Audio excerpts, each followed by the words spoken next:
Tu comprends le français, mais quand tu dois parler, ta tête devient vide soudain. Les mots sont là, mais ils ne sortent pas. Ta bouche veut parler, mais ton cerveau reste silencieux. C'est frustrant, n'est-ce pas? Tu n'es pas seul? Beaucoup d'apprenants de français ressentent la même chose, mais voici la bonne nouvelle. Ce n'est pas un signe de faiblesse, c'est seulement une question d'entraînement. Aujourd'hui, tu vas apprendre à penser plus vite et parler plus malin en français. Pas parfait, mais authentique. Je te montre des stratégies simples et des exercices pour activer ton vocabulaire et parler plus vite. Sais-tu quel est le plus grand problème de beaucoup d'apprenants? Ils pensent trop lentement et parlent sans assurance. Imagine, Tu connais les mots, mais ils arrivent trop tard. Ça sonne lentement avec beaucoup de pauses, comme un ordinateur avec trop de programmes ouverts. Le plus étrange, ces personnes sont souvent très intelligentes. Elles comprennent beaucoup, elles savent beaucoup, mais ne peuvent pas dire leurs idées assez vite. Ça frustre. Dans la tête, tout est clair, mais en parlant, ça bloque. Pourtant, tu peux changer cela. Aujourd'hui, tu apprends à lever ce blocage, penser plus vite et parler avec confiance, avec joie et sans pression. Tu reçois des conseils pratiques et des explications venues de la science. Nous regardons comment ton cerveau travaille quand tu apprends le français. Pourquoi réagit-il parfois lentement? et comment peux-tu changer ça? Tu découvres des techniques qui rendent ta parole plus facile, sans règles compliquées. Aujourd'hui, il ne s'agit pas de grammaire, mais de psychologie, de stratégies simples et d'exemples du quotidien. Et ne t'inquiète pas, si un mot est difficile, je l'explique tout de suite. Ainsi tu restes en confiance dans le flux. À la fin, tu comprendras plus, penseras plus vite et parleras plus clair. Ta tête travaille avec toi, pas contre toi. Voilà la différence entre apprendre et parler vraiment. Alors commençons. Premièrement, beaucoup d'apprenants traduisent dans leur tête. Ils pensent d'abord dans leur langue maternelle, puis cherchent le mot français et tentent de faire une phrase. C'est trop long. Pas étonnant que l'on s'arrête alors. Des études montrent que le cerveau consomme beaucoup d'énergie quand il change sans cesse de langue. Donc, beaucoup se sentent fatigués ou bloqués en parlant. C'est comme conduire avec le frein à main serrée. Tu avances, mais lentement et avec effort. Deuxièmement, beaucoup ont peur des erreurs. Ils veulent dire la phrase parfaite avec la bonne grammaire et le bon article. Mais pendant qu'ils réfléchissent, le temps passe. Le moment est parti. Et à la fin, ils ne disent rien. Je me souviens d'un étudiant d'Espagne. Il comprenait tout, mais en parlant, il restait silencieux. Il pensait à la grammaire. Est-ce le bon temps ou le bon pronom? Le verbe est-il correct? Pendant qu'il réfléchissait, la conversation était déjà finie. Et cela arrive à beaucoup. Ils veulent bien parler, mais la pensée gêne. Ils ne parlent pas, ils analysent. Mais parler n'est pas un examen. La langue est mouvement, pas arrêt. Si tu penses trop, tu perds le rythme. Si tu lâches prise, tu commences à parler. Le perfectionnisme bloque. En psychologie, on appelle cela la suranalyse. Le cerveau est tellement occupé par les règles qu'aucun flux naturel n'est possible. Tu connais ça. Tu veux la phrase parfaite. Mais le moment part. Les natifs font aussi des fautes. Mais ils continuent. Ils font confiance à leur langue. Le secret? Discipline pour pratiquer. Détente pour parler. Entraîne régulièrement, mais reste détendu. Notre cerveau a 2 systèmes. Système 1 est rapide et automatique. Système 2 est lent et réfléchi. Quand nous apprenons le français, nous utilisons d'abord le système 2. Nous pensons à la grammaire et à l'ordre des mots. Mais parler couramment signifie mettre mots et phrases dans le système 1. C'est l'automatisation. Comme pour danser, au début tu penses à chaque pas. Plus tard tu bouges simplement. Au début tu comptes chaque pas. Pense à droite, à gauche, et tu te marches parfois dessus. Mais plus tu pratiques, plus tu sens le rythme. Un jour ton corps bouge tout seul, sans réfléchir. C'est exactement ce qu'il te faut pour parler. La langue a son propre tempo. D'abord tu penses à chaque mot, plus tard la phrase vient seule. Si tu pratiques assez, tes mots dansent ensemble, fluides, légers et naturels. Je me souviens d'une élève d'Italie. Elle écrivait des textes parfaits, mais en parlant, elle s'arrêtait presque après chaque mot. Quand elle a répété à voix haute et rejoué des dialogues, son français est devenu fluide. Son cerveau a cessé de penser, il a réagi. Et c'est l'objectif. Moins analyser, plus réagir. Le savoir devient routine. Les règles deviennent sentiments. La langue devient mouvement. Une étude montre que la différence vient de la vitesse d'accès aux mots, pas de la grammaire. Plus tu utilises un mot, plus vite tu peux le dire. Cela signifie pour toi, répète souvent les mots et phrases importants. Pas 1000 mots une fois, mais 100 mots 100 fois. Ainsi tu entraînes ton cerveau à réagir plus vite. Exerçons-nous. Je te pose des questions et tu réponds tout de suite. Sans réfléchir, seulement des phrases simples. Prêt? Première question. Où habites-tu? Très bien. Deuxième question. À quelle heure te lèves-tu le matin? Parfait. Troisième question. Que fais-tu le week-end? Super. Quatrième question. Avec qui parles-tu souvent français? Classe. Cinquième question. Quelle musique aimes-tu écouter? Chouette. Sixième question.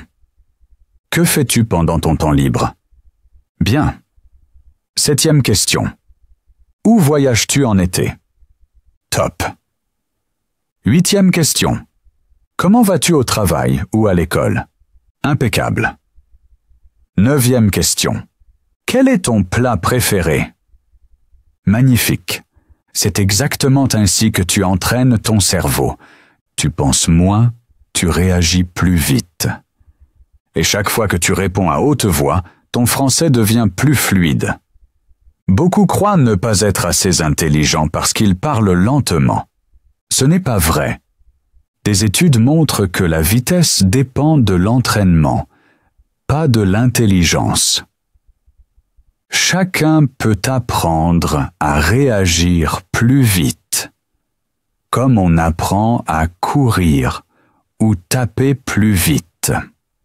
Et souviens-toi, penser vite ne veut pas dire ne jamais faire de pause. Les natifs font aussi des pauses. La différence est qu'ils utilisent les pauses avec sagesse. Ils disent par exemple « alors » ou « comment dire » et gagnent ainsi du temps. C'est un secret du parler fluide. Ainsi tu sembles sûr, même si tu réfléchis un instant. Aujourd'hui, tu as vu que la traduction, le perfectionnisme et peu d'entraînement rendent la parole lente. Mais tu peux changer tout ça. Parle plus, pense moins. Répète des phrases, pratique des dialogues, crée des routines. Utilise des pauses avec des mots, pas avec le silence. Ainsi tu parleras clair, vite et vrai. Ton cerveau réagit automatiquement et ton français sonne vivant. Maintenant parlons de la psychologie de la peur. Pourquoi le perfectionnisme te bloque et comment faire taire enfin cette voix forte en toi? Au début, nous avons vu que la traduction constante et l'absence de routine rendent la parole lente. Mais derrière cela se cache quelque chose de plus profond. La peur de faire des fautes. Cette peur bloque le cerveau. Tu sais ce que tu veux dire, mais ta tête serre le frein. Une petite voix chuchote. Fais attention, ne dis rien de faux. Et cette voix te stoppe. Les neurobiologistes appellent cela l'effet amygdale. Quand tu as peur, l'amygdale s'allume et le centre du langage se ferme. Tu veux parler, mais ton corps dit « stop ». Je me souviens d'une étudiante de Pologne. Elle écrivait des textes parfaits, mais dans la conversation, elle restait muette. Chaque mot devenait un test, chaque pause une faute. Elle voulait tout bien faire, et cela l'a rendue silencieuse. Le perfectionnisme est comme un frein. Si tu vérifies chaque mot en parlant, tu perds le rythme. Imagine que tu veux danser, mais tu vérifies chaque pas. Tu bouges à peine. La langue est comme la danse. Tu dois accepter de te tromper parfois. C'est le seul moyen de bouger. Beaucoup craignent de se faire rire. Ils pensent que les Français rient des fautes. Mais c'est faux. En vérité, la plupart sont contents quand tu parles français. Les fautes montrent du courage. Parler lentement n'a rien à voir avec la grammaire manquante. Ce n'est pas un problème de savoir, mais de tête. Beaucoup pensent à trop de choses en même temps. Grammaire, vocabulaire, prononciation. C'est un vrai multitâche dans la tête et cela surcharge le cerveau. Il veut tout contrôler et oublie l'essentiel. Simplement parler. Alors vient la peur, la pression de tout bien faire. Et avec elle, le perfectionnisme. À ce moment, l'amygdale s'active. Le centre de la peur. Elle sonne l'alarme. Ton corps croit que tu es en danger. Ton cœur bat, ta bouche sèche, ta tête bloque. La zone du langage se coupe. Tu veux parler, mais rien ne vient. Pas parce que tu ne peux pas, mais parce que ton cerveau est en mode protection. C'est pourquoi ton français semble plus lent et incertain. Ce n'est pas le savoir qui t'arrête, mais la peur. Parlons solution, pas grammaire, mais tête et émotion. Première étape. Moins de multitâches. En parlant, tu n'as pas à penser à tout. Pas grammaire, ordre des mots et prononciation en même temps. Concentre-toi sur l'essentiel, ton message. Dis simplement ce que tu veux dire. Mieux vaut clair que parfait. Deuxième point. Accepte les fautes. Les fautes ne sont pas un signe de bêtise. Elles montrent que tu apprends. Chaque faute prouve que tu es courageux et actif. Troisième point. Entraîne la détente. Quand tu parles calmement, tu apprends plus vite. La parole détendue ouvre ton cerveau. La parole stressée le bloque. Les psychologues appellent cela le filtre affectif. Quand tu as peur, la porte se ferme. Tu entends, mais ton cerveau n'enregistre pas. Si tu te détends, la porte s'ouvre à nouveau. Les mots coulent plus facilement. Moins de peur signifie plus de langue. Moins de contrôle signifie plus de naturel. Ton but n'est pas de sonner parfait, mais authentique. La peur de parler n'est pas une faiblesse, elle est normale. Toute personne qui apprend une nouvelle langue connaît ce sentiment, mais tu peux la contrôler. Première étape, la respiration. Si tu es nerveux, respire profondément. 3 secondes à l'inspiration. 3 secondes à l'expiration. Ressens ton corps devenir plus calme. Ainsi tu calmes ton système nerveux avant de parler. Deuxième étape. Autorise-toi les fautes. Dis-toi, 3 fautes par conversation sont permises. Cela enlève la pression. Tu as de la place pour parler, pas pour douter. Troisième étape. Parle-toi gentiment. Au lieu de « je ne peux pas », dis « j'essaie simplement ». Ces petites phrases changent ta pensée. Elles coupent la peur et te rendent courageux. Quatrième étape. Pratique avec d'autres. Professeurs, amis ou partenaires doivent t'encourager, pas seulement te corriger. Dis quelque chose même si c'est imparfait. L'important est qu'on te comprenne. Si tu oses parler, tu entraînes ta bouche et ta confiance.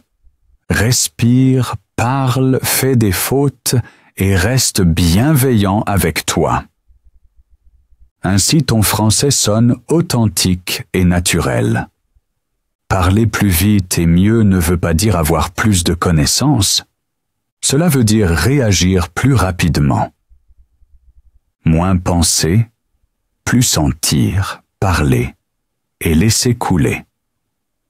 Ton but n'est pas de tout savoir, mais d'utiliser librement ce que tu sais.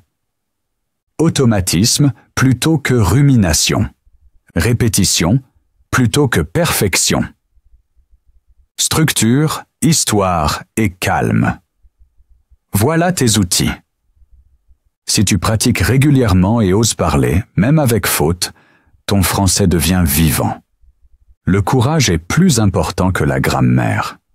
Car celui qui parle avec courage finit par parler couramment. Et maintenant à toi. Écris en commentaire quelle technique tu veux essayer. Dis-nous ce qui marche pour toi et inspire les autres. Si tu as aimé la vidéo, mets un like et abonne-toi pour ne manquer aucun exercice. Ici, tu n'apprends pas seulement le français, tu apprends à oser. Continue à parler, reste régulier, grandis. Ton français devient vrai parce que tu le vis.